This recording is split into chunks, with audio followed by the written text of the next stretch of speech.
they're going to have to do it the hard way. Surprise, surprise, oil country. The Edmonton Oilers not making it easy on themselves. A 5-2 loss in game number 5 at the hands of the Florida Panthers. Hello, everybody. Welcome to the GCL Diesel Oil Stream post-game show, live on location at the Canadian Ice House in a disappointed Ice District on this Saturday night. Tom Gazzola with you alongside Hernan, Salas, Nancito back at EST Global HQ. We're going to be joined shortly by Matt Cassian, our game analyst. We're going to also see Reed Wilkins for Reed's Read. We do want to hear from you. Share your thoughts with us, please, please, please. 780-218-9999. Get into the nasty chat. It shouldn't be pleasant. It won't be pleasant. It was not good. This was not a good game by the Edmonton Oilers. And Hernan, you and I joked. I know not a lot of people are in the mood for a joke right now, but I just thought to myself on my walk over from the press box over to Ice House, they can just never do it the easy way. And all the credit in the world to the Florida Panthers, who took advantage of a tepid, timid, lackadaisical Edmonton Oilers team tonight. I think that's the best way to put it. Edmonton went with one toe in the water while the Florida Panthers dove right in, took the play to the Oilers, took advantage of some opportunities. Brad Marchand, again, a couple of goals. He continues to be a nuisance for the Oil. I mean, if he's not in the mix for the Conn Smythe, if they win it in game 6 or 7, you're crazy. Him and Sam Bennett, again, continuing to have excellent Stanley Cup finals, and we were hoping for a legacy game from Connor McDavid or Leon Draisaitl. That did not happen tonight. Hernan, Salas, I hand things over to you to get your thoughts on this 5-2 Oilers loss, as they are now one loss away from losing the Stanley Cup to the Florida Panthers again, and for the 4th consecutive year being eliminated by the Stanley Cup champions, potentially. Yeah, you said it. We were kind of tongue in cheek there about they never make it easy. Can this team go and win 2? Can they win 2 in a row? Yeah, I wouldn't put it past them. But Tom, this performance was beyond unacceptable, because I was telling you off the air, they played worse in that game 3 when they lost 6-1. They had I can't argue that. I can't argue that. Until the McDavid goal in the 3rd, they had 11 shots on net. Power play didn't come through. I mean, Brad Marchand off 2 faceoffs. How does that happen, Tom, at this stage of the game? I know. You know what I mean? Like, it's absolutely crazy how bad they were off the faceoff. Brad Marchand, credit to him. 2 spectacular goals. Sure. Fantastic goals. You got to give him credit. I mean, the second one was the goal of the playoffs. So, but if you're the Oilers, you got to be disappointed. Mattias Ekholm struggled in the first. The team couldn't generate anything offensively till late there. Again, you got to give credit to the Florida Panthers. Bob was good. They stifled the Oilers tonight. The Oilers couldn't get anything going, but you gotta try and create your shots. Try to get to the net. They showed a shot chart, Tom, in the second intermission, and it was all from the outside, man. I think maybe 2 from in the slot, something like that. It's just not good enough. And again, just like game 3, Tom, I'll say it. And I'm not looking at the goaltending. Every single player was awful tonight. There's no one that stood out for me. No one that played well. There wasn't that intensity. Like, it's game 5, man. You're tied 2-2. You're right there. You're right there, man. And that's the effort you give. I think that's the concerning part. And again, I'll give credit to Florida, because a lot of the Oilers' struggles has to do with Florida, because they're an excellent team. And kudos to Brad Marchand. But when we have Cass on, I want to ask him about those faceoffs, because Bieksa brought it up. He goes, that's unacceptable at this point. You can't be that lacking in details or that kind of caught off guard off 2 faceoff goals that lead to Brad Marchand's 2 beauty goals, Tom. Very disappointing. Edmonton was ready to pop off on this Saturday night, and now everybody goes home disappointed and a little worried about Tuesday night going back to Florida. Well said, Hernan, Salas. All right, text us, please, and thank you, 780-218-9999. Get into the nasty chat. GCL Diesel, providers of the best diesel engine components around, from turbochargers to injectors, fuel pumps to sensors. They are the critical engine component experts, proud to serve Edmonton and Northern Alberta for over 50 years. I want to give a shout out to our nasties. Grumpy Cat is here. Cal, Sarah, Savage, VR Montenegro, and a couple of new nasties. Shout out to Jan and Christine from Germany. Our listeners and viewers are fantastic. They were welcomed in with open arms by the nasties that are just in the booth behind me here. So a huge shout out to our crew. You guys are the best. We appreciate you. Thank you for welcoming in a pair of Germans, Jan and Christine. All right, let's get to some texts. Let's go to Rye Guy off the hop here. It says, so Skinner hater logic would mean this game is Pickard's fault, right? The whole thing about the Oilers playing quote-unquote better in front of picks is ridiculous. We can finally end that narrative. Oilers can't break out well against the Panthers and have given multiple breakaways. This is not solely on Skinner or Pickard. Oilers got to battle better. End of story. Rye Guy, good text. Thank you for sending that in. Appreciate it. I got this one here coming in. It says, embarrassing effort from puck drop to final whistle. Terrible. That's Brandon from Windsor. Then we got C-Mac, who says, what should be done? Oh, I don't know what that is. And then Brandon, C-Mac says, holy nice suit top. Thank you, C-Mac. I was hopeful it would be more of a happy vibe, and the suit could add to that, but I appreciate that very much. JB says, is it wrong to say both the Oilers and Panthers have played to their identity? The Oilers play like Gina Davis in A League of Their Own. I don't know why that's quoted, where she says, it just got too hard. And then when it comes to hockey IQ, the Oilers are like Tom Hanks and Forrest Gump. JB with some harsh criticism. Let's go to Mac Lamech before I get into the scoring summary and the game stats. Mac Lamech texting in saying, it's Saturday night, Game 5, you're on home ice, and you only show effort down 3-0 against a team that beat you for the Cup last year. Deplorable effort by the Oilers. Unacceptable. The motivation should be there. I still say Oilers in 7. By God, are they hard to watch? Skinner and net, Pickard and net. It doesn't seem to matter if the guys in front of them underperform. Balls out the rest of the way. Do or die. Let's go Oilers. From Mac Lamech. Good text. Keep those coming in. I'll read as many as I can. 780-298-99. Let's get into the scoring summary and game stats from this one. In the first period at 9:12, Brad Marchand would open up the scoring. That was one of the instances we were talking about earlier where Marshand gets by Mattias Ekholm. Ekholm bad gap control, leaves an opening for Marshand. He wasn't a burner. I mean, the guy's 37 years old, but he sees an opening, he takes it, and he cuts through, and he absolutely snipes one on Calvin Pickard. His 9th of the playoffs from Anton Lundell. That was off a faceoff as well. Not great. Then at 18:06, Sam Bennett. I'm going to describe the sequence here, and I'm sorry to rehash this. It's going to be a nightmare fuel for some people. The Oilers get a power play, do diddly squat with it, and then they get the change. Puck comes back the other way. A few seconds after the power play ends, Tkachuk takes the wrister. It's blocked by Wallman. Bennett gets the rebound. He snaps it home past Pickard.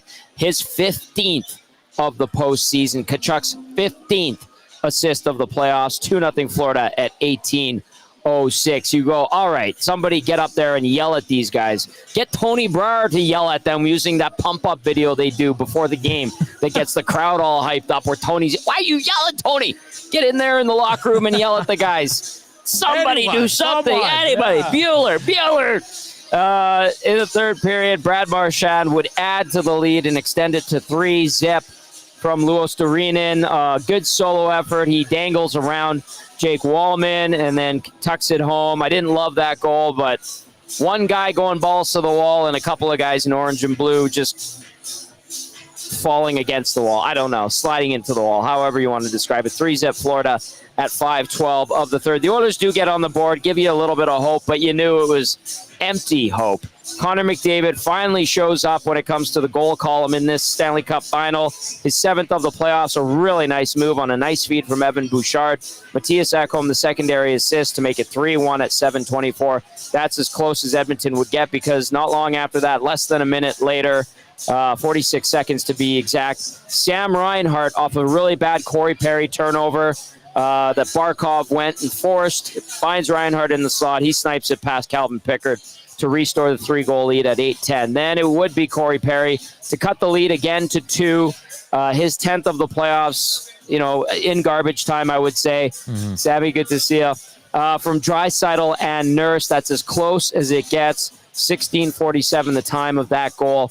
Eetu Luostarinen into the empty net would make it 5-2 Florida at 18:41 unassisted empty netter. Shots on goal tonight, 21-19 in favor of the Panthers. Faceoffs, 53.7% to 46.3% favor of the Panthers. Power play, 0 for 3. Power play, we're going to have to talk about that. Was really bad all night long. The PK goes 2 for 2. That's good at least. Yes, take as many caddies as you want, Regan.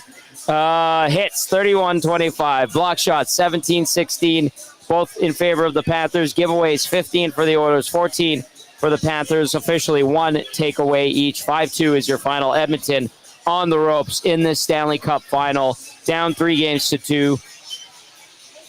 Right there with worst performance of the playoffs. Borderline as bad as game 3. You didn't get the blowout, but you got the listless second to puck races, second to puck battles, losing puck battles. Like, it's just a very, very frustrating night from an Edmonton standpoint. Nanso. Extremely frustrating. Like you said, the power play. I think their third one was probably their better one, but the first one was bad. Second one improved a little bit, but just you got to get more traffic, more shots. The one thing I really like about Florida, they never waste a puck, Tom. Like it's you watch them in the defensive zone, in the neutral zone, their passing is elite. Sometimes they dump it in, sometimes they just flick it up in the air to get out of the zone, or they'll ice it. But the majority of the time, if there's a play to be had, they take it and they get it out. They move the puck so well, and I think that's an issue for the Edmonton Oilers, who are forechecking and trying to get in there. But Florida does an excellent job of that. I really like the way they pass the puck, man. Short, little, subtle passes. Always a guy out there for the outlet, for the breakout. So very impressed by Florida in that aspect. But at the end of the day, Cass is going to join us here right away. But yes. I want to get his thoughts on that. I want to get his thoughts on the 2 goals off face-offs, what went wrong with the power play, what he saw with the goaltending. Because, Tom, we're going to have to discuss it. And I want to get your and Cass and Reed's thoughts and Arnasi's. Who gets game 6 between the pipes? I love what you said there, Hernan. The Panthers didn't waste a puck. That's the term you used, right? Yeah. Very well said. I think that's a great way to sum it up. Okay, I'm going to read a couple texts as we welcome in our game analyst, Matt Cassian. Cass with the breakdown. I'm going to start with RBM. Says, disheartening game to watch. Dominated from the 1-0 goal, and it almost felt like they got burned out from the Game 4 comeback. That with the 1-day turnaround compared to the 2-day normal turnaround. I don't know. Finally showing some urgency when it's 3-0. Why bother? LOL. Now, in order to flip the script from last year, they got to win 2 in a row. KCF says, last 2 games of last year's final, 0 goals, first 4 goals, 2 periods of this year's final, 0 goals. 1 period to show he's a winner. That was going into the third. And then KCF says, will McDavid guarantee a game 7, or is he afraid? That's from KCF. Jason, I'm gonna go to Cass with this one from Jason. Outworked, outclassed, completely dominated. Again, as we welcome in our game analyst, Matt Cassian, for the breakdown. The breakdown brought to you, as always, by Southport Chev. Go see Daniel and his team in the fort, and they'll give you $1,000 extra credit on your trade-in. Drive a little, save a lot at Southport Chev. See dealer for details, www.southportchev.com. Cass, that text I really liked from Jason. I think he sums it up in 5 words. Outworked, outclassed, completely dominated. Again, what would you respond to with that? You can't really argue with it, can you? Nope. From the drop of the puck, the Florida Panthers were a better team. You maybe had 3-4 minutes in the third period where you were the better squad tonight. But aside from that, Florida ran your show. And yes, it wasn't a blowout. I understand that. It wasn't like it was all bad, everything bad, the entire game. Your penalty kill, that was, hey, that was okay. That was okay. You didn't give up a power play goal again, so there's something. There's something. At the core of it, guys, they just got outplayed. They flat out got outplayed, got outworked.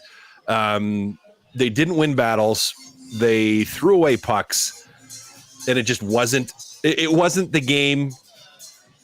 Like it wouldn't matter if it was the Florida Panthers or the Dallas Stars or the LA Kings or the Vegas Golden Knights or anybody. You throw that kind of a game in a game 5 in any series, and you're going to lose. Just was not there tonight. They didn't have it. And Tom, I don't know why. You could blame it on the travel, but they had the same travel as you did. Just not good enough for the Edmonton Oilers tonight. I'll say this.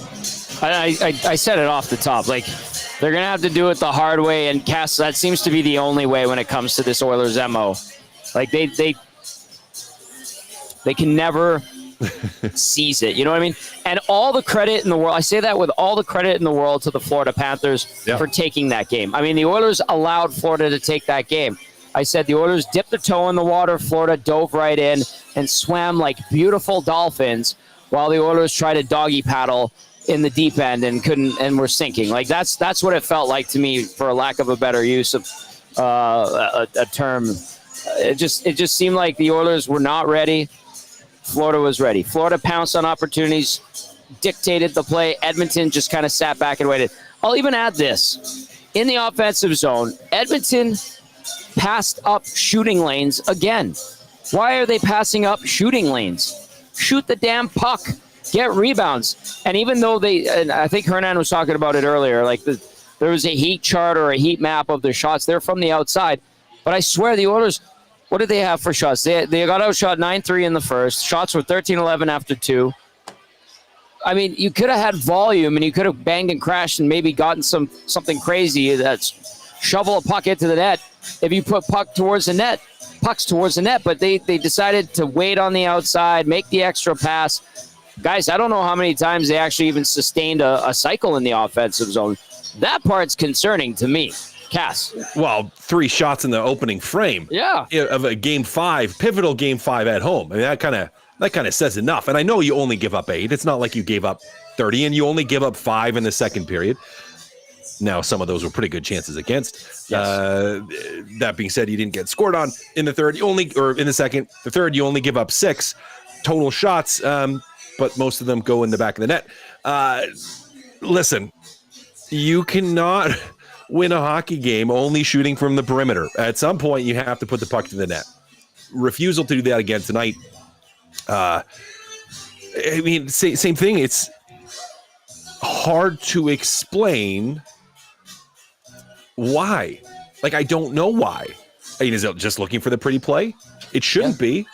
There should be plenty of motivation to get the puck to the net. There should be plenty of fire to get the puck to the net. Plenty of desperation when you're down, which you were, to get the puck to the net. And there just wasn't. And that really, through the whole night, was an issue. I mean, how many times, guys, did we see bouncing pucks in traffic around Bobrovsky tonight?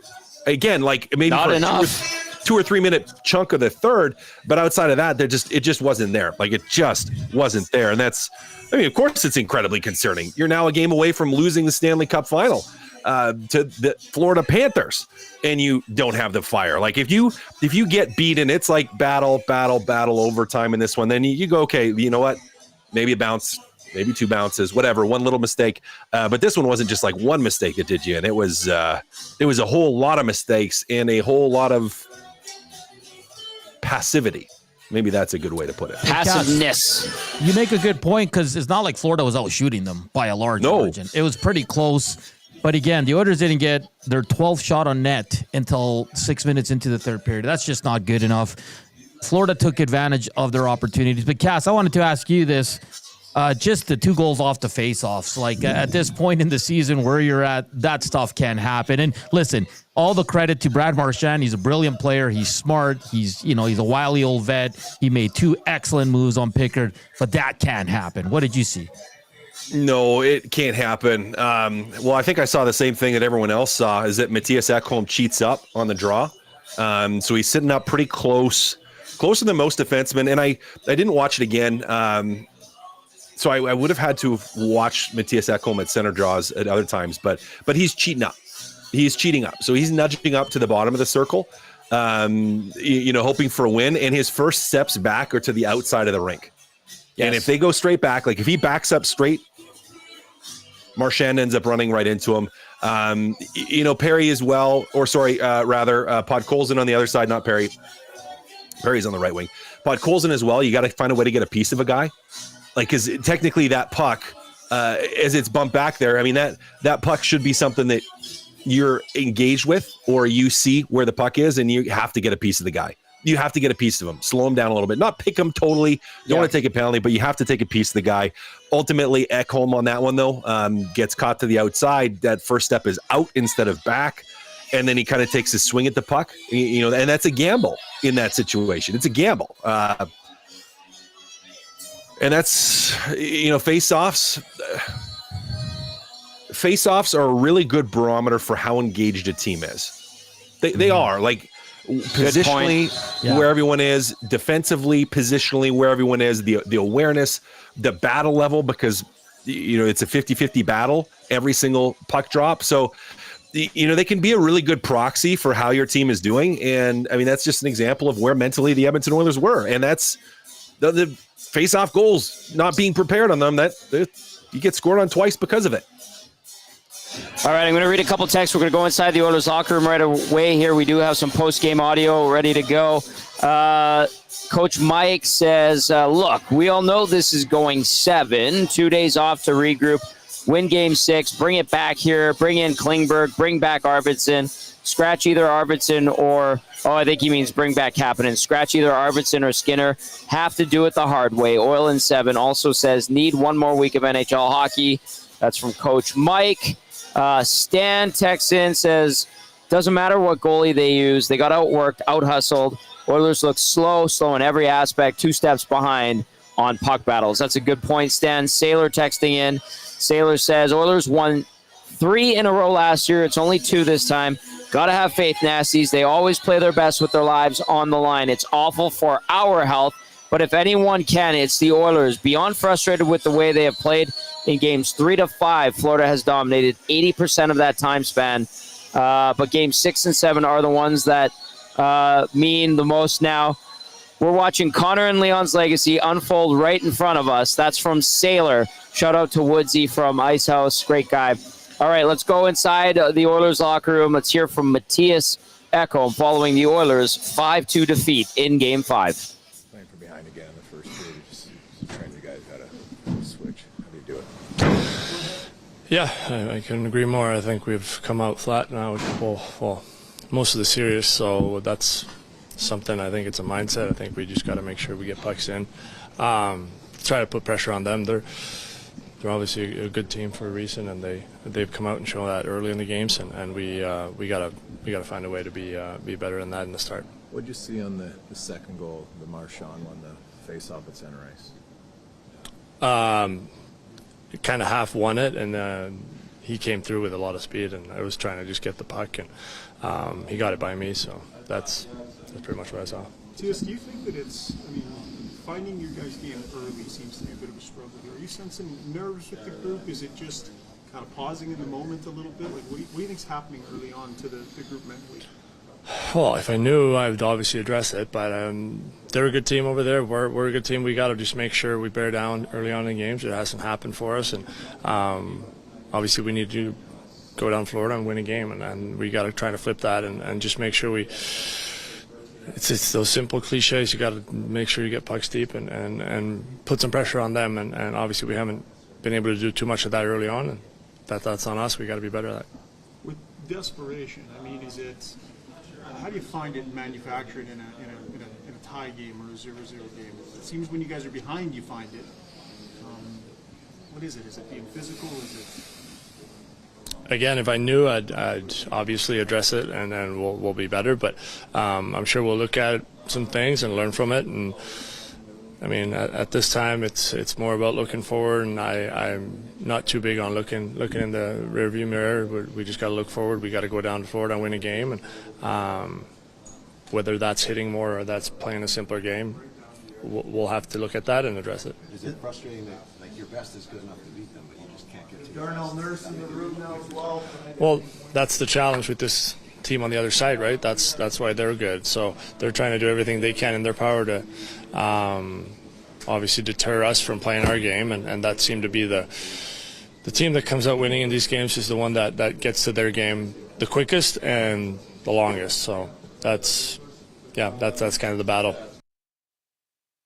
Okay, there's Mattias Ekholm.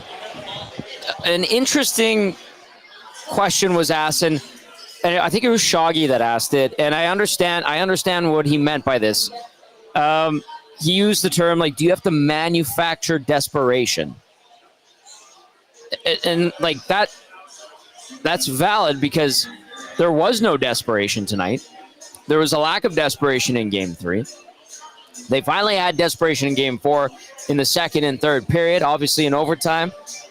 But the fact that you have to ask, can you manufacture desperation, Cass and Nanso, to me is a bit worrisome. And I know they're down. They're on the verge of losing the Stanley Cup again.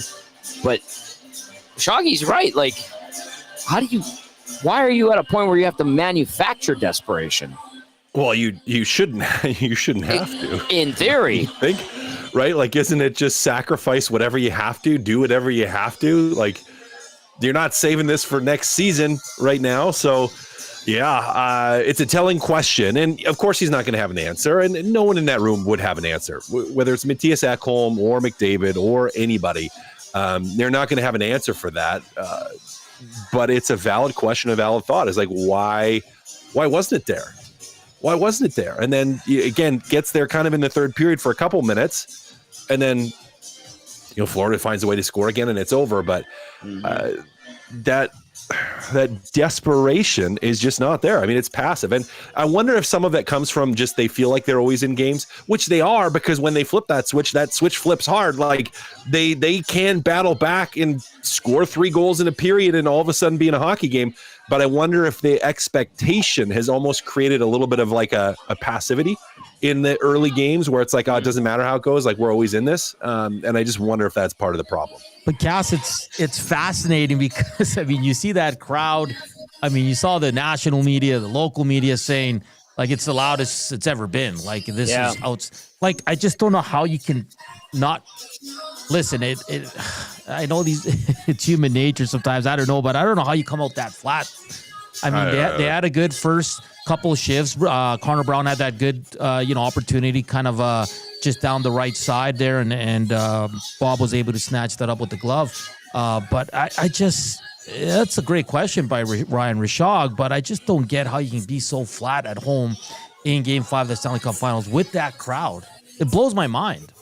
The building, guys, was rocking. Yeah. Everybody was feeling it. A tip of the cap to Oil Country. Seriously, like, it was loud. It was great energy. It was there for them, and they kind of were like, "Oh, that's nice," and then tiptoed their way through it. But ride it. Go and add to it. Go crush somebody. Yeah. Go get some pucks on net. Snow Sergei Bobrovsky.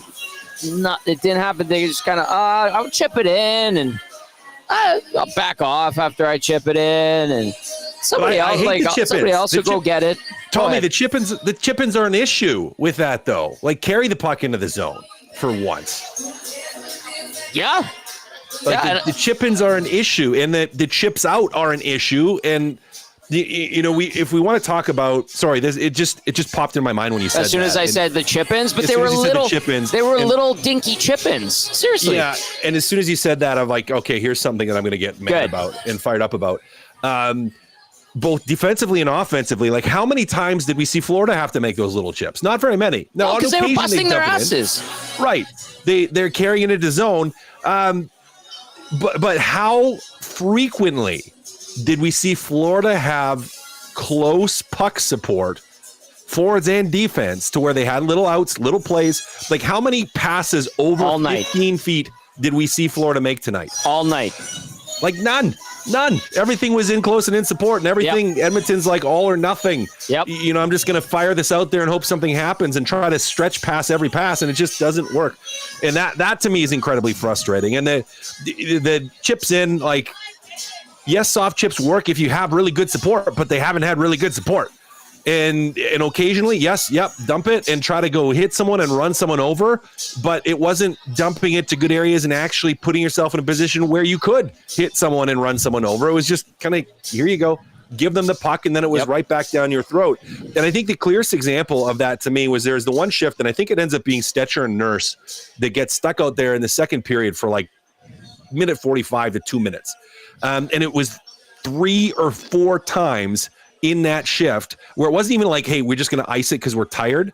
It was like they had a short pass available. Yep. They looked it off. They made a longer, more difficult pass to a guy that had no support, was by himself. And all of a sudden it's like 2 to 3 Panthers on him. And he's just like, ah! And has to throw the puck away because he's got nothing, because he's by himself. And then all of a sudden the puck was right back down their throat again. And they spent like 2 minutes in their own zone on their heels before Pickard, bats one down and is able to freeze it. And that, to me, if we're looking at a sign of the team being engaged and a sign of the team being ready, then there's lots of signs, but that just is like it's like the culmination of it, right? Yeah. Like just that moment where it's just like, long passes, no support, which means you're just not having any speed, no aggression, really. You're not able to have much aggression. You're not threatening coming into the zone, and it's just not good enough. Not good enough in Game 5 of the Stanley Cup Final. I had a couple of notes that I wrote down early in the game. I noted, Brown stopped on that partial break. McDavid gets an okay chance on the 2-on-1. It was kind of broken play. And then the next note I made was Edmonton a little sloppy in own zone to start. And I even put on the other side Corey Perry, guys, who's been one of Edmonton's more reliable guys. He had some really bad D-zone turnovers. To me, that was a red flag for the team. And then there were others, and then the cascade of errors continued. But it started early with the poor puck movement, puck opportunities in your own zone, like right out of the gate, basically, you guys. So, yeah, Cass, I'm glad that the little chips thing stimulated you and got you going on that tangent, because that is a good point. And Edmonton couldn't get any momentum because they were chasing the puck all night long. I want to get to a couple texts. We're going to go back inside the Oilers locker room. Reed Wilkins is going to join us as well shortly here. Jen texting in. Jen says the Oilers did not get dominated. The Panthers just played their regular game and the Oilers didn't show up.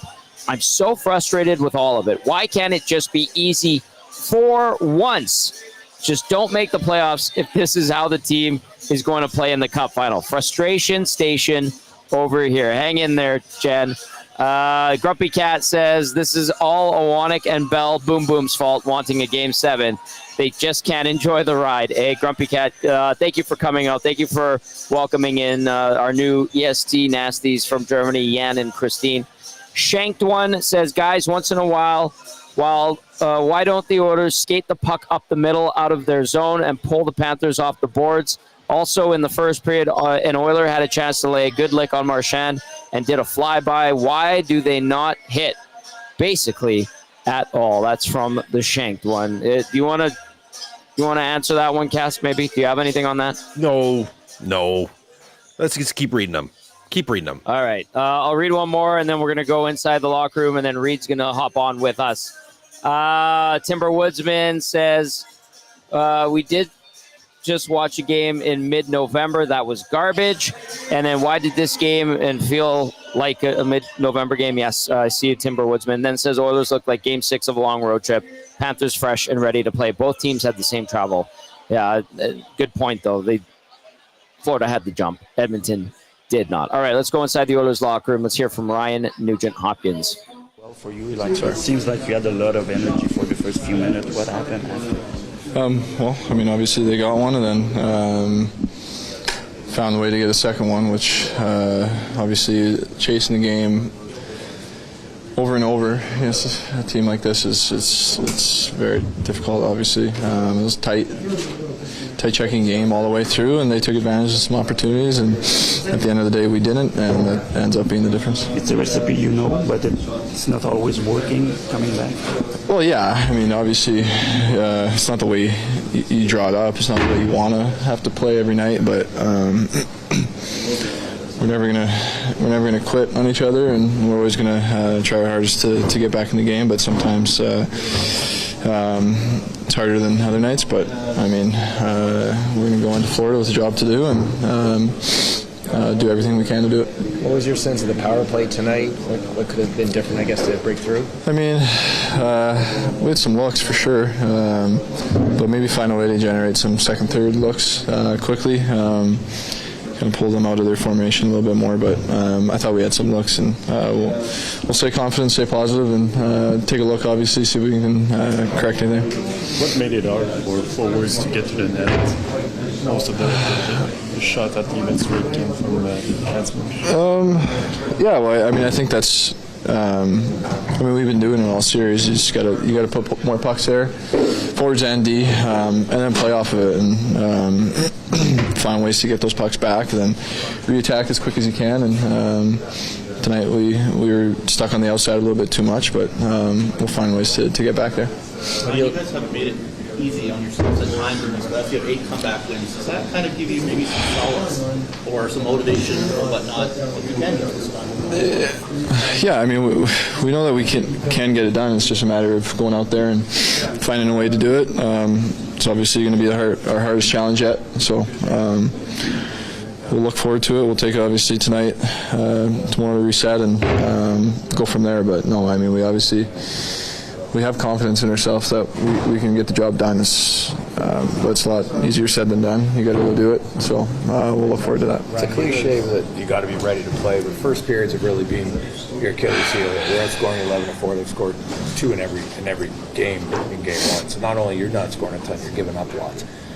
How do you change it? What do you feel you need for game 6? I mean, it's finding a way to do it. It's simplify things as much as we can. We talk about it, playing with speed. But, I mean, at the end of the day, you just got to go out there and do it. So we got to find a way to do that in game 6. You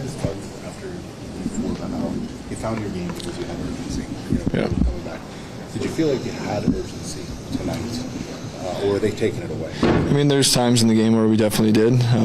Probably not enough stretches long enough, but I think early we were playing a desperate game, an urgent game, but they found a way to get the first one and the second one. And like we've been saying, I mean, we're a team that can always find a way to come back, but it's not always going to happen. And sometimes when you put yourself behind, it's just, I mean, you're not going to find ways to get back. So.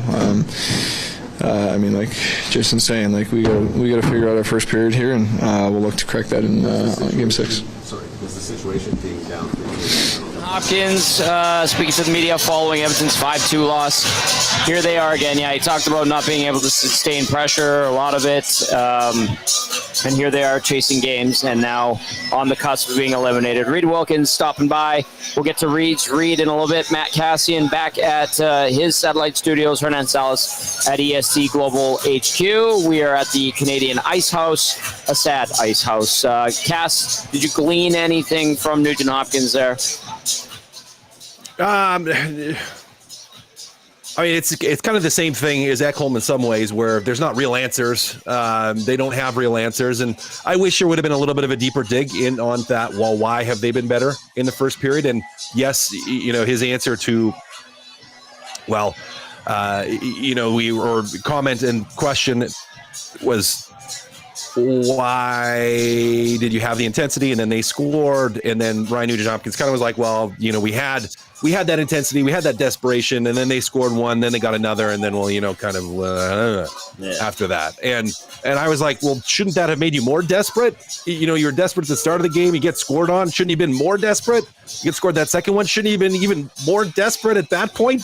And it just kind of fell flat, right? Because they didn't have any desperation really in their game again after that point until the third period. And so that to me was, again, just incredibly telling to how the team was tonight, and that there wasn't anything there. And I still don't know why.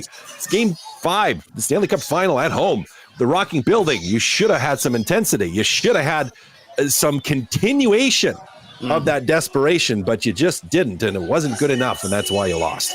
Ryan Nugent-Hopkins, by the way, donuts across the board, 1958 time on ice, 1 shot and 1 block shot, 71.4% on the face-off with the takeaway. So there is the new just stat line. Text us 780-218-9999. Get to the nasty chat. See a lot of good texts that I'm going to queue up and get to eventually. Let's bring in Reed Wilkins. Reed, Rick, you were in the room. You worked the press conference for Kris Knoblauch. We will hear from him in a little bit. What was your sense of the mood around the guys after that one? Well,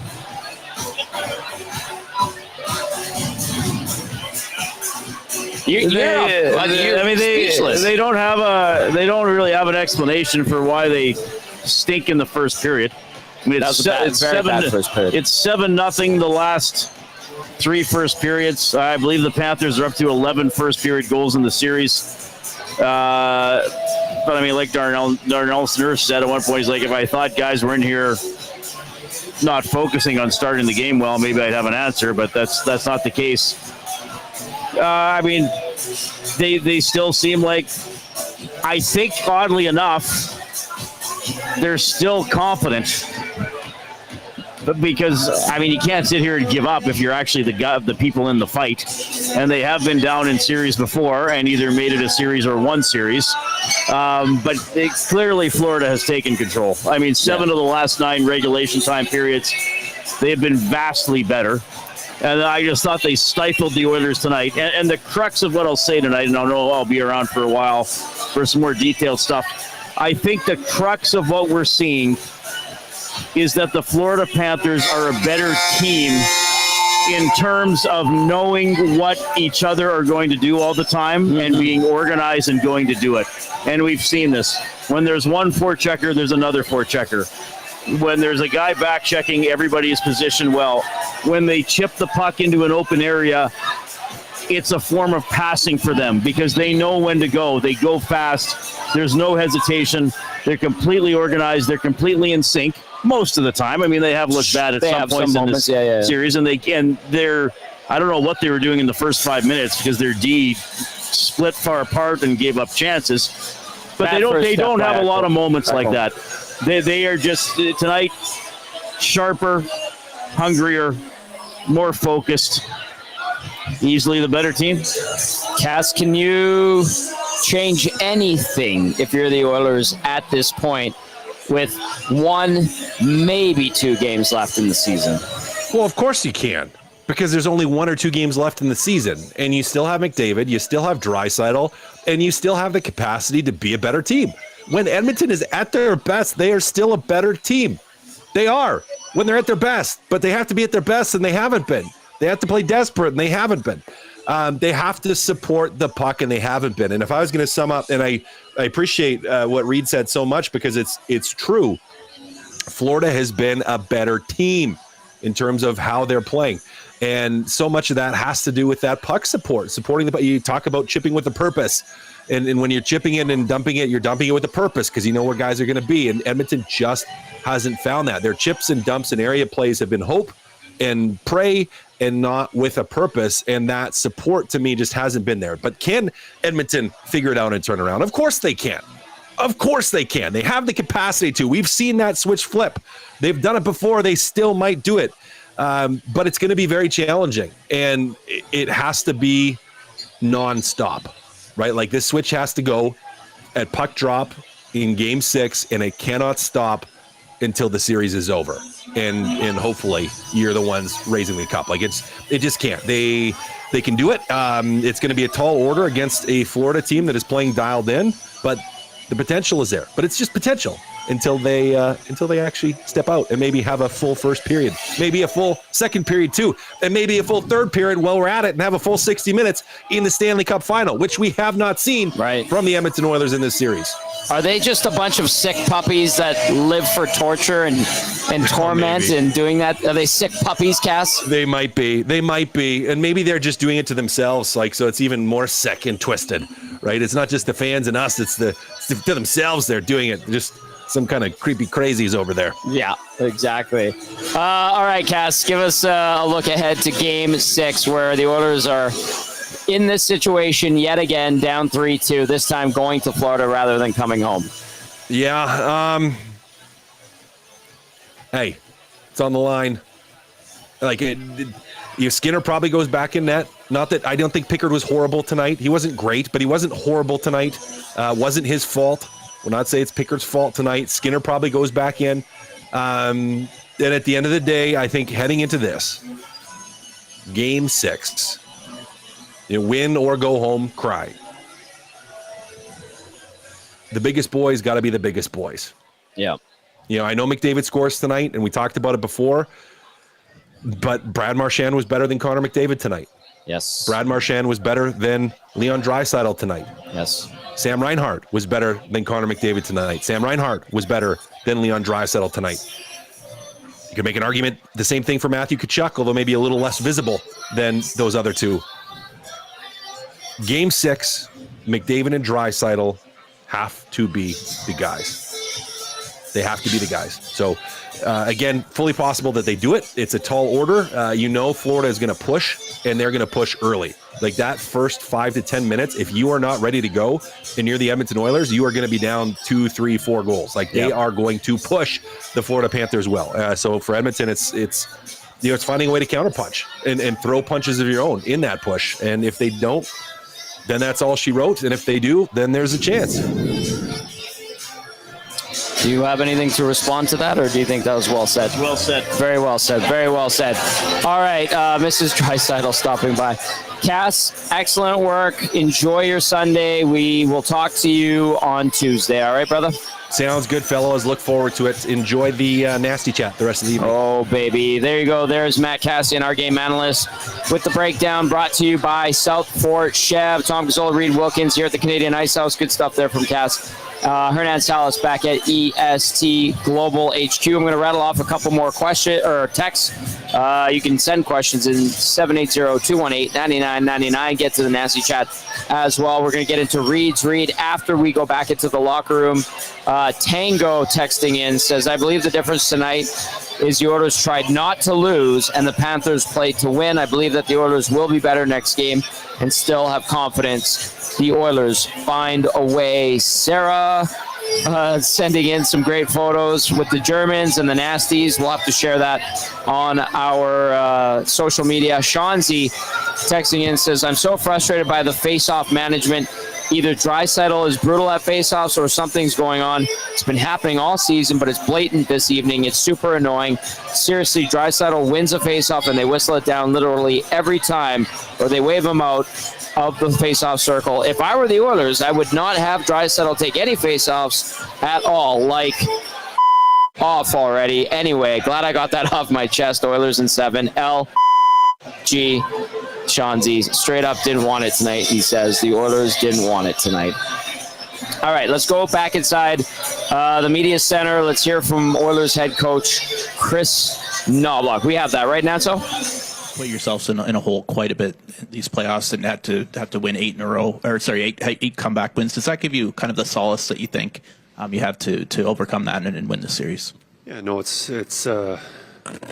speaking for tonight, getting behind obviously is tough, and you can only do it so many times against this team. And I thought we had a good start, and we didn't capitalize on our early chances and made a couple mistakes. Obviously, they capitalized, but knowing that we're in a difficult situation, win our last 2 games is something that we're confident that we can do that.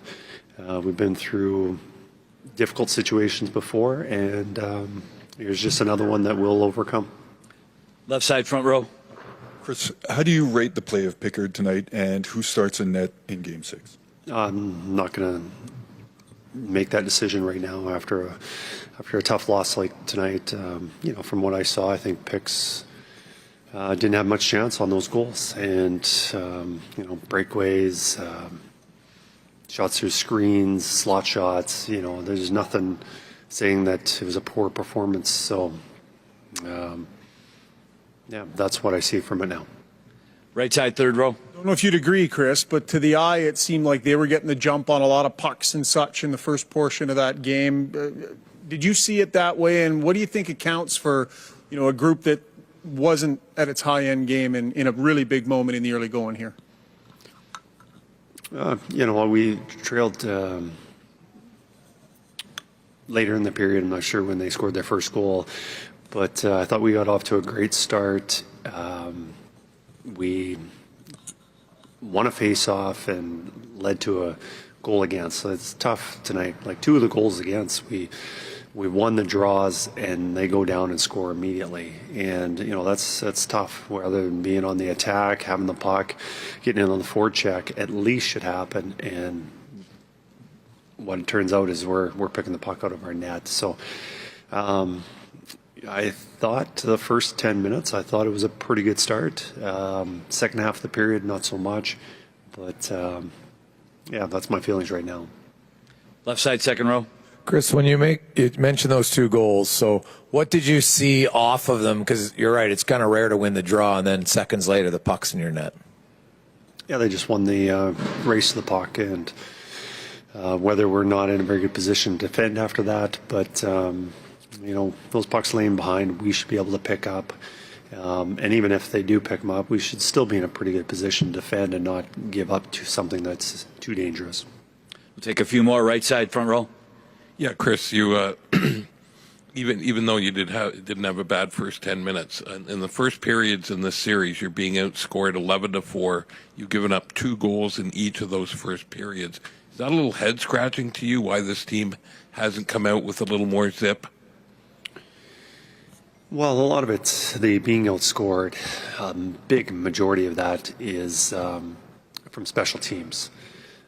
Giving up power play goals in the first period. I'm not sure how many they have in the first period, but I would say a good portion of that is part of the reason why there's us trailing as much as we are there. But it's so important when 2 teams are battling. Scoring that first goal is very important, and then also in the special teams battle is important too. And tonight, I thought our penalty kill did a pretty good job, and I thought our power play, besides one, I thought the rest of the power play opportunities that we had looked really good and just couldn't put the puck in the net. Left side, fourth row. What did you notice about Florida tonight versus the other game in the second period that made it so difficult to come back? In the second period, I thought we had some good opportunities, chances, the majority of the play in the offensive zone. But it was a very tight checking game. And when you're trailing, those are the kind of games you'd like to open up a little bit. And, they're not going to open up very much. They're a good, sound defensive team. They don't make many mistakes. We just had to try and execute a few more plays to open things up. Last one, right side, front row. Hey, Kris, this is the team. Your team is really good when they're throwing the puck around, when they're making plays, making passes. Did you feel like today you were just a little off, a little disconnected, and or is that something that you felt you guys were off, or you felt that they were doing a good job getting sticks and lanes and things like that? There should be some credit given to them, but just the simple pass, tape to tape, whether you're, it's one thing if there's a defender in your way and you have to make a difficult pass through skates or over a stick or something like that. Excuse me.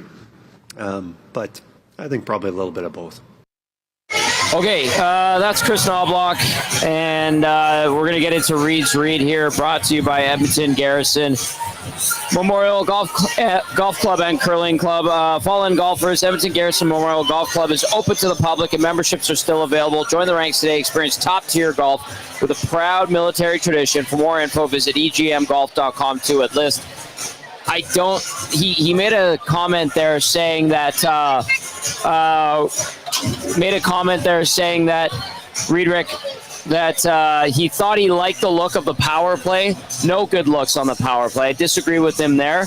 And then the other thing too that he was talking about was oh my god, I'm losing my train of thought. So the lack of power play looks, I disagree with him there. The goaltending thing is the other thing that it was interesting. I knew he's not gonna make a call on of who course he's gonna start, but I think you have to go back to Stu Skinner here. Well, Skinner will start the next game. There's no doubt about that. Yeah, I mean, Pickard wasn't bad tonight, but I mean, you need a save, I guess, at some point. He didn't really make any tough saves tonight. Though, I mean, look, if the Oilers play better, they make their goaltender look better. I think we've seen that. They can win with both goaltenders, and they can lose with both goaltenders. They didn't play well enough tonight. They didn't have the puck enough. This first power play was trash. It was bad. There was no good looks on the power play. The other two were okay. I think David had that one shot off the post, but sure. Okay, they just didn't have much going on tonight by any means. But I mean, it's desperation time, baby. Yeah. Like you can finally call it a must-win. And I mean, this is obviously.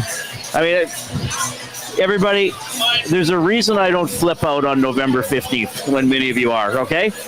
Because there are moments like these that are true dire situations. And this is now the most dire situation you can be in.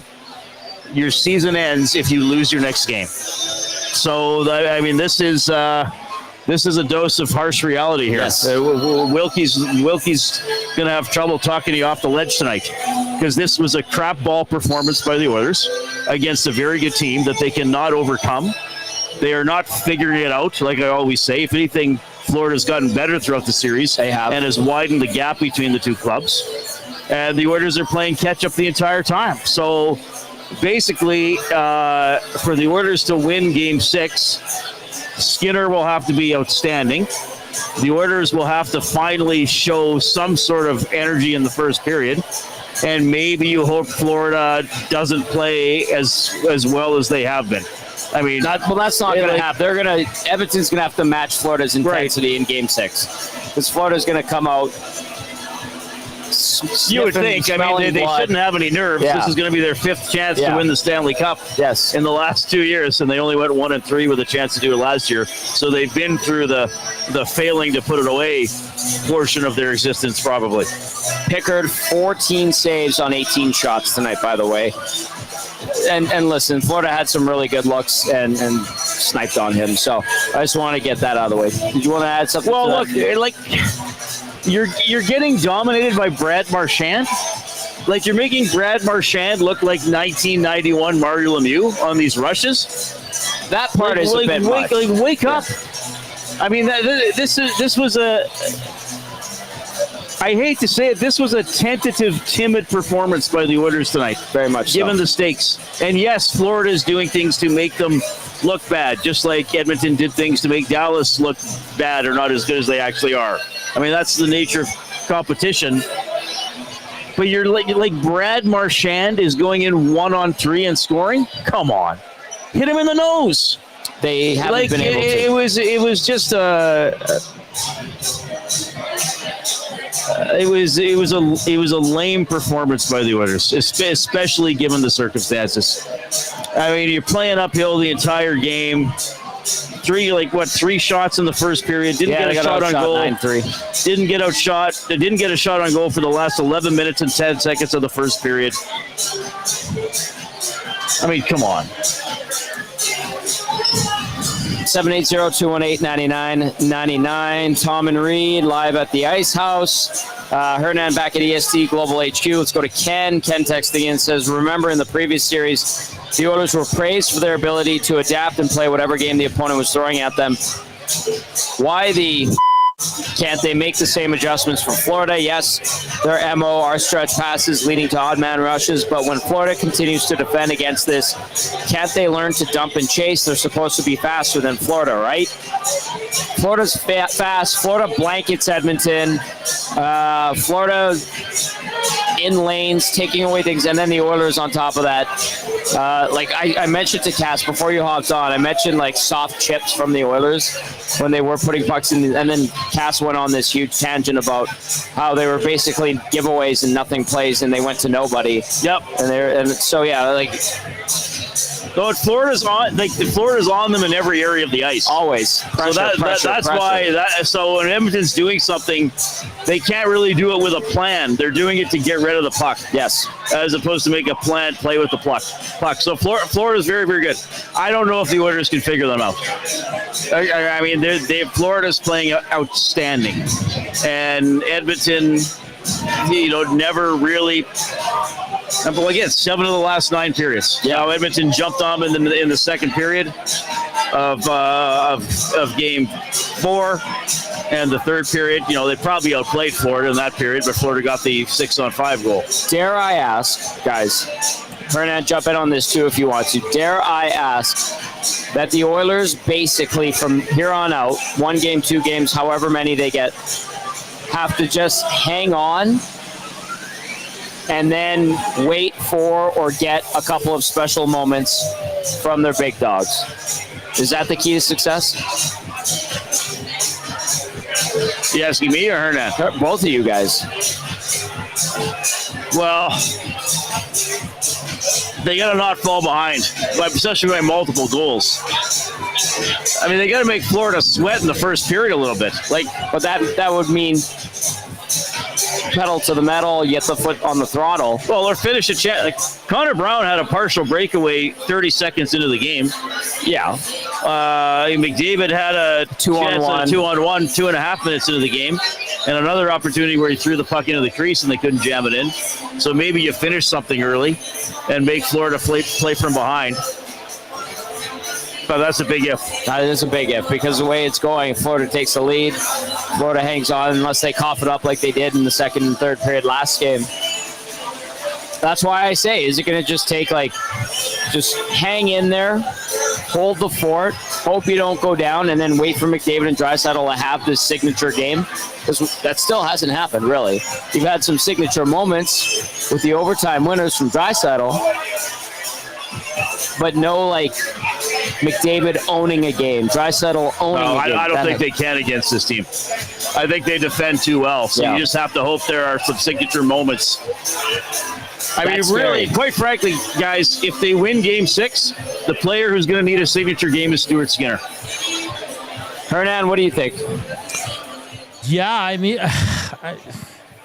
I know we're really down on this team, and credit to Florida, man. They're just playing some great hockey right now. They did blow Game 4, and you saw it today, right? Yeah. You saw that, and we were always talking about it after Game 4. Is Florida going to be rattled? They weren't rattled, man. They were ready to go tonight. They were by far the better team. Yeah, I agree Skinner should start Game 6. I agree Stuart Skinner's going to have to be the best player on the ice. But again, guys, they wouldn't be the first team to come back down from 3-2. Boston did it the last time in 2011. Before that, it was 2 years. Pittsburgh Penguins did it down 3-2. This team's at its best when it's in this situation, right, guys? When they have a little bit of success or they're feeling fat and sassy, like we like to say, Tommy. Yes. We see efforts like this. So you have to go all out on Tuesday. I mean, it's your season on the line. The Stanley Cup's on the line. I expect the Oilers to be much, much better. But if Florida shows up like they have this game and in the first period of the last game, guys, they might be in trouble. It might not matter, right? You're going to need Draisaitl, McDavid to be at their best. And like Reed said, you need to take a lead in this game, man. You need to be up front. You need to go after them in the first and put some pressure on the Florida Panthers, because if not, you're playing right into Florida's hands. And we brought it up earlier on, and Cass brought it up. The support and the passing of Florida Panthers in the defensive zone and in the neutral zone is just top-notch. They're better at it than the Oilers. They are. And you saw it today, how many passes when they want to get out of their zone or in the neutral zone. They barely waste pucks, guys. They waste pucks when they're in desperation, but they can make plays under pressure, and I think that's what's leading to a lot of their success. Let's dive into the inbox, 780-218-9999. Paul Amaral says, no doubt that going to 5 defensemen last game hurt this team tonight. The Oilers defensemen were gassed tonight. Bad move by the coach. Funny how Paul Maurice hasn't made any lineup changes, even after a loss. Thanks, from Paul. I have noticed that he's only switched up his lines a little bit, and we've seen A.J. Greer come in for Boakfist when Greer was healthy. Those are the only changes we've really seen. Yeah. Are you switching up the D? Or are you playing Yes, I'm playing Klingberg if he's healthy. Yeah, so today, I know that Stetcher played 4:18 in Game 4. Tonight, he played 13:38. He gives you everything he's got. He had a shot on goal and 2 giveaways. But it ain't moving the needle with him there. And I'm starting to wonder if Mattias Ekholm is wearing out too a little bit. Tough game for him on the right side too, when he was on the right side. Dash 3 on the night. Reed, would you make a move up front? I mean, it's one move probably. Or are you okay with the 12 guys that played? Obviously, you're not okay with it because they were awful tonight. But does Kapanen change anything here coming in, or what do you? I'd maybe put Kapanen in just for some speed. I'm not even sure who I would take out, to be honest with you. I mean, you can't take out any of the centers. I still wouldn't take out Podkolzin. I mean, Frederick is interesting for me because he doesn't seem like he does a whole lot, yet he's almost scored in overtime twice in this series. Kapanen, yeah. No, Frederick. Oh, Frederick, sorry. Probably the easy move. Well, you know what they'll do is they'll put Kapanen for Jeff Skinner. That'll be the move. That'll be the move. I could see that. Yeah. Doug and Dustin says Florida's playing like a team that lost last season. Edmonton's playing like this is game 64 in mid-February. And then when I made the comment, like, hang on and wait for McDavid or Draisaitl to have special moments, Doug and Dustin said, wait for the two guys to pull something off? The two guys that get outplayed by a 37-year-old? That's a good point. Can't argue that. Well, no, you can't. I mean, McDavid and Draisaitl are still making a lot of plays in this series. Yeah. But, yeah, I mean, the individual highlight reel goals in this series have been scored by Brad Marchand. And Sam Bennett. He's been outstanding, boys. The finishes tonight. And don't get me wrong, the face-off play was awful on both those goals, and Ekholm played the first one terribly. But yes, you got to give credit to the old guy, man. He's a gamer, man. He's, like you guys said, he's all playing the Oilers' top guys right now. Nolan from St. Albert says, sorry guys, but if both teams are quote-unquote at their best, then Florida is clearly the better team, and they're much more consistent in being the better team. If you're objectively the better hockey team and are more consistent at being the better hockey team, how are the Oilers better when they're quote-unquote at their best? The Oilers are at their best when the Panthers are having an off night. Simple as that. That's Nolan from St. Albert. I think the Oilers can have moments. I think the Oilers could find a spark. I'm not discounting them. It is, you're right, these last two games really disheartening the way they played overall. Feels like they're chasing all of these games, the last three games, quite frankly. Yeah, I know for sure. I think they can take something, dig deep and find something, you know? Yeah, I know. Guys, I'll throw some stats your ways. Perry, oldest player to score 10 goals in a single postseason. He got that with his second there with the goal he pulled, but he wasn't very good on the night. Oilers are now 18-2 in games 4, 5, and 6 combined the last 2 years. Oilers in the last 3 years, when the series is tied, they're 10-15. When they're trailing in the series, they're 15-4. When they're leading in the series, they're 10-4. Those are courtesy of Brian Swain. So we're just trying to give you a little hope here heading to Game 6. When they're trailing, the last 19 games when they've been trailing, guys, they've won 15 of them. So take it with a grain of salt, I guess. Well, yeah, it is funny how they have such an excellent record when they're trailing in a series. A lot of that's based on, I guess, last season and the start of the LA series. Yeah. And the start of I guess they were down 1-0 to Dallas. But, yeah, I mean, that's a good point. I mean, if Florida is at their best more than Edmonton, how can we say that Edmonton's best is better than Florida's best? Cass did say that. I understand that. I thought that going into the series. Right. But Edmonton doesn't get there often enough. So therefore, Florida, I mean, there's playing at your best, and then they're stopping the other team from being their best. So even if Florida's not playing their best, they're doing very well at stopping Edmonton from getting to their best. Sure. Now, I fully respect that. I acknowledge that. I agree with it. Even with saying that, I do think Edmonton can find a way to force the seventh game. And if they get to that seventh game, find a way to win, atone for this tonight. Well, look, of course they can win Game 6. Yes. I just think Florida has now, again, outplayed them 7 of the last 9 regulation periods. That is a fair point, 100%. And I mean, look, if I were setting odds for Play Alberta, Florida should be a fairly heavy favorite for Game 6 on Tuesday. And that, based on what we've seen. It's not impossible for the Oilers to win. We're going to go through a couple off days. Everybody's going to feel maybe a little better and maybe get a little bit of hope. Okay, you got to win a road game. Do you think they will? Florida is in control. Yeah, Florida is in control, but this is where Edmonton finds a way because that's how they do it. That's why I called them sick puppies earlier. They love torture. Well, I guess they do. Not on purpose, but they seem to. It's like a subconscious thing. Maybe. Could be.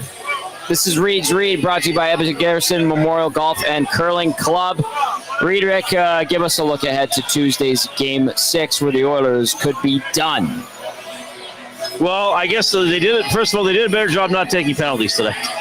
They were only shorthanded twice, so they did get another high sticking penalty. They killed off both of them. Florida was shorthanded 3 times. Probably could have been a couple more, but they weren't calling much. Nope. So that's progress. So stay out of the box again.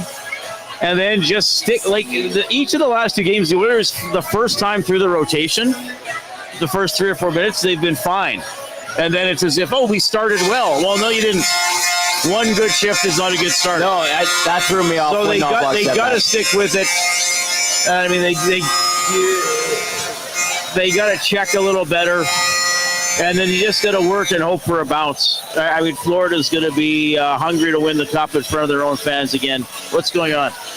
I don't know. Colton's hitting the horn. There's some blue smoke up over the blue top smoke. of us. That happens. They do the blue smoke. Oh, that's okay. But yeah, and you're going to need a huge performance from your goaltender. You're going to need a huge performance because Bobrovsky's around 9-13, I think, in the series. And again, he's not perfect. No, but tonight he's been pretty good. He saw pretty much everything tonight. Yeah, it was an easy night for I said after the second period, I said he's going to get a shutout. To me, it was like, how did the Oilers score? Yeah. And then what's frustrating, though, is the Oilers got a goal, but they'd already given up one. I mean, if the Oilers had to not allow a goal in the third period to have a chance. I mean, maybe if they didn't allow a goal, they actually would have tied it, but Florida still comes out here and gets goals. I mean, you could see, and it was just after the Oilers sucked on that first period power play, they brought the Panthers brought the puck up the ice and scored. And I said to Iwanek, I was like, here, they're going to get one. And 4 seconds later, they scored. Bennett shot it in. So just a bad night for Edmonton. Now look, I know I always try to be a voice of reason and give people hope. In one game, anything can happen. In one game, anything can happen. And despite the Oilers having a couple of lopsided losses in this series, and quite frankly, this game almost felt more lopsided than the other game. Than game 3? Yes, oddly enough, right, which is weird to say. It was because they suffocated the Oilers tonight. Anything can happen, and the Oilers still are a very good team. I mean, they don't all of a sudden start talking about them like a last-place team or a non-playoff team. No. They are the second-best team in the league. Well, right now they look like the second-best team in the league. They can change that. They're one of the top 2 teams in the league. Hockey's a sport with a lot of small margins. So they just gotta be a little more detailed and a little more passionate, and then maybe you get a bounce, and maybe you take some momentum in a game.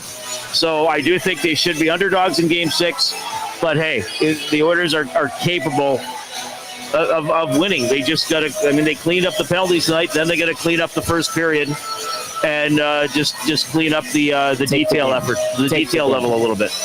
Okay, I'm not gonna lie to you. That lady that came by threw me off. Was she trying to give you a kiss? No, I think she was just trying to talk to us. Oh, then I wrote a note down and I said, "We are live." And then she still stood there trying to talk for a few minutes. I was trying to come up with something, and I'm like, "Is she trying to kiss you on the cheek?" I didn't think so. I don't know why. Not a lot of ladies try to do that, Tom. Trust me. Oh, you stop it. I mean, there is a big, bright, on-air light that's lit up. People don't see that. I think some people are curious as to what's happening. So I think they just maybe they think we're the DJs and we're going to take requests. Yeah, we're the DJs. I should be I just like only Leopard. I only play Leopard. Only Def Leppard, but you'll play a remix, obviously. I thought she was trying to give you a kiss on the cheek. I did. If that was happening, I did not notice that. You wanted a kiss on the lips. From a stranger, I don't know if I would. She was wearing a leather jacket. Oh, was she? Yeah. Oh, so what the hell's going on? It threw me off. Anyway, good reads, Reed, as always, my friend. We get to do this again on Tuesday during Game 6. We will do it. Hopefully not for the last time this season. Hopefully we got 2 left, and they're both joyous. I would like that very much. Kiss on the cheek or not, Reed Wilkins, fantastic stuff. Reed's Reed, brought to you by Edmonton Garrison Memorial Golf and Curling Club. Nanso, let's get to some texts here. And do we have any more audio, by the way, really quickly? I just want to check. No audio. No, we don't. All right. Sorry, man. I'm just thinking out loud. We ran coach already. Yeah, we did run a coach. We heard from Ryan Nugent-Hopkins. And let's go to Seaside Slug. Says, I think the quick turnaround benefited the Panthers. For them, it was simple. Arrive at the hotel, stay focused. But the Oilers players had to go back to the households with spouses, young kids, family, and distractions, Florida had more focus and edge. The Oilers looked tired and distracted. That's from Seaside Slug. Stan says the D-zone inability to get the puck out quick has been the Achilles heel. It drains their energy. They are just running around and getting tired out. Florida is the better team, and I am an Oiler fan. All right, now so I'll shift the camera. I'll let Reed Rick do his thing. Love you, Reed Rick. Love you, he says. All right. You want to jump in, Hernan, before we get to the player of the game and the turning point of the game? Yeah, I'm just going to, give me a second. We're just going to shift our cameras. There we go. Thank you. No, I mean, listen, everybody's down in the dumps right now, but I do think the Oilers have a great chance. Tom, if there's one thing we know about this team, they never do anything easy. Never. Just when we're about to count them out, they suck us back in. So sick puppies. I'm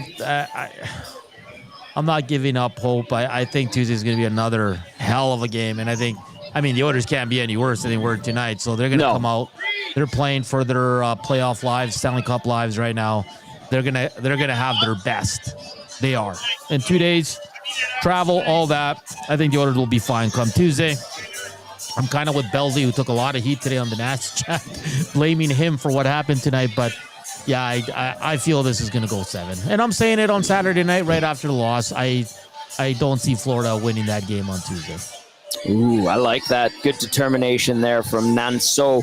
All right, let's go into a couple more texts. Then we're going to get to the turning point of the game as well as the player of the game. CB Radio Guy chiming in says, all this talk this year and over the years that they have learned, they are getting better, and it's hard not to be negative right now. To come out and do this in Game 5 tonight is so unacceptable. West End Rob texting and says, boys, Arvidsson did nothing. Put Kapanen back in. At least he can stay on his feet and hit. Praying for a miracle in game number 6. All right, we will get to more texts. Keep them coming in. Let's go to the turning point of the game, brought to you by Advantage Sport Medicine and Physiotherapy. Connor McDavid's got a team of specialists. You've got a bag of frozen peas. Get the same locker room approach that's trusted by the best in the game at Advantage Sport Medicine. Book your assessment today at www.advantagesportmed.ca or call 780-460-9977. I think, to me at least, Hernan, where you knew this game was going to be a tough one and maybe the Oilers didn't have it, was when they had that power play. They couldn't score on it. They looked lackluster.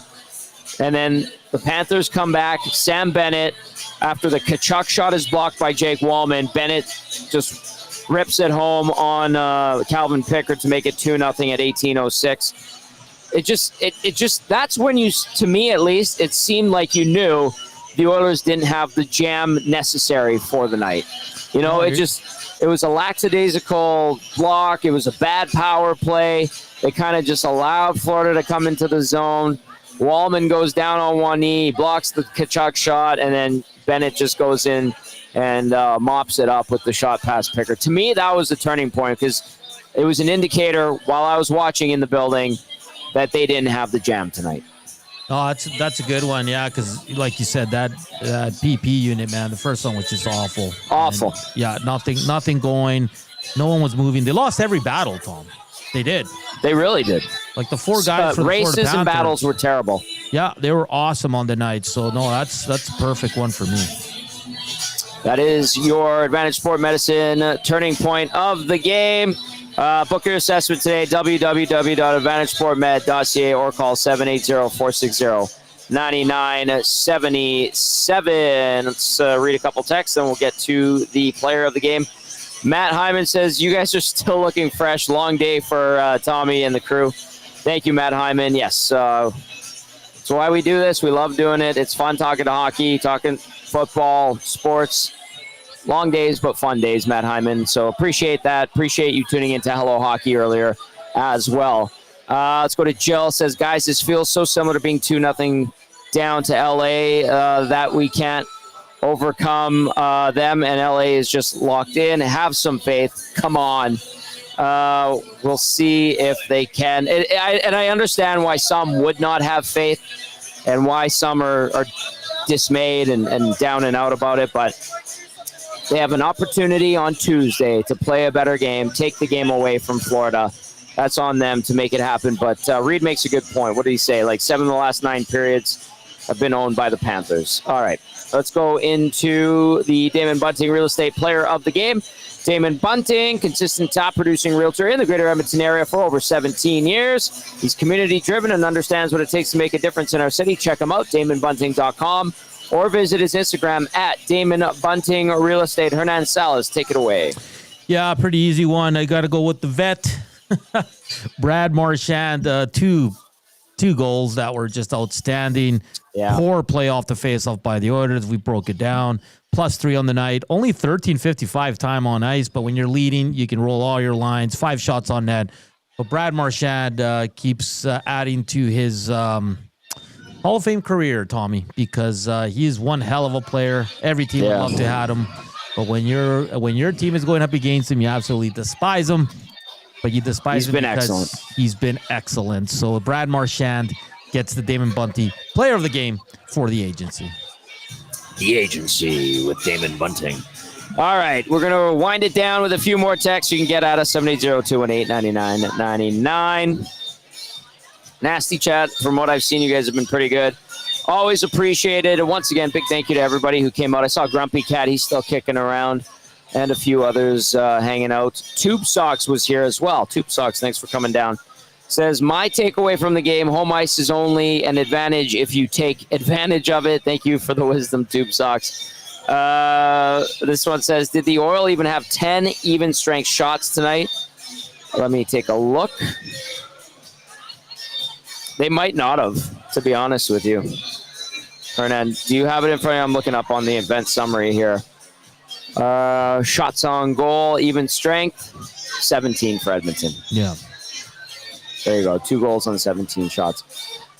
Power play, 4 shots. Not good enough. Not good enough, especially when you have, 3 power plays tonight? And you only get 4 shots?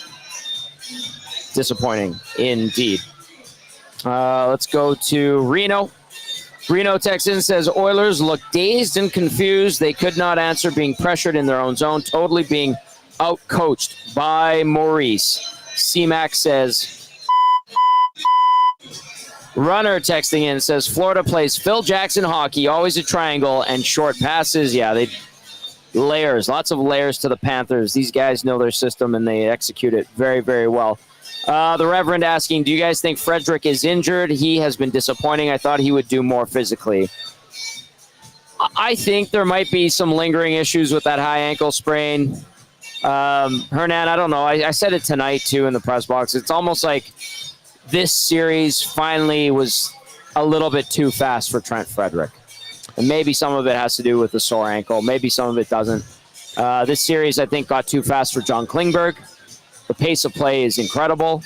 A lot of guys, man. A lot of guys. A lot of guys that have fallen off, right, from the first 3 series. So, well, they got one more game to step up here. I'm intrigued to see if Stetcher stays in over Klingberg. I'm intrigued to see who gets to start between the pipes. And if they make it, if they bring Kassian in, I'm intrigued to see who comes out. I mean, I don't think it will be Jeff Skinner has to come out. Just take Jeff Skinner out. It's probably the right call, right? I mean, Frederick, we've been saying it since the first series. He doesn't seem right. They're not going to take him out now. So it's probably going to be Jeff Skinner for Kassian. And then the other decisions, we'll probably have to wait and see until game day, until the morning skate. So 2 days to ponder all these things. But, yeah, it'll be fun. The anticipation's going to be great. Andrew P. says, this team is not for the light-minded or weak-hearted. Oil in 7. Keep the faith. Yeah, I mean, they're still in the Stanley Cup final. I'm calling them sick puppies, Hernan, because they love torturing themselves and the fan base, and maybe they reward them. We'll see. They're going to need to be a hell of a lot better than they were tonight. Not good enough. I think everybody agrees. I think we are going to see Stu Skinner in Game 6. He's going to need a bounce back. It wasn't his fault the other night in Game 4, but 3 goals in that first period. I think he's going to want to lock it in. They're going to need the night of their lives from a lot of players. They're going to have to be way, way, way better than what we saw tonight. Very timid, the approach from the Oilers, and the Panthers dove right in. That was the difference. Florida looking like a championship caliber team. Edmonton looking like a meek, curious, wants to be championship caliber team, but isn't sure and didn't step right in and take advantage. That's the way I look at it tonight. Nanso, final thoughts from you. Yeah, 2 days to reflect on what we saw tonight and then tee up the game on Tuesday. EST will be all over it starting Monday, of course, from 6 to 6. And, let's go. I mean, there's nothing left to do. They got to bring their best, or it's lights out for the Edmonton Oilers for the second year in a row. Just win, baby. That's all that they can do to keep this thing going, bringing it back here for Game 7 next Friday. Game 6 goes Tuesday night. We're going to be live on location at Hudson's White Avenue. Join us, won't you? It's going to be a lot of fun. Hopefully the weather is better. Big thank you to Tian, Nikki, Carly, the entire Regan, the entire staff here. They're absolutely tremendous at the Canadian Ice House. I hope we're back here Friday night for Game 7. To all our nasties that showed up tonight, including Jan and Christine from Germany, who have been welcomed into the Nasty Club from our listeners. Welcome, and big thank you to our crew for being awesome. Fantastic as always. Hernan, great show. I swear to God, that lady was trying to kiss Reed. I was thrown off by it, but I guess not. Thank you to everyone who watched and listened. For Reed Wilkins, Hernan Salas, Matt Cassian, I'm Tom Gazzola saying have yourselves a lovely Saturday night and enjoy your Sunday. Mix in a water. Be good to each other out there. And we'll talk to you on Monday from the Ice House. Good night, everyone.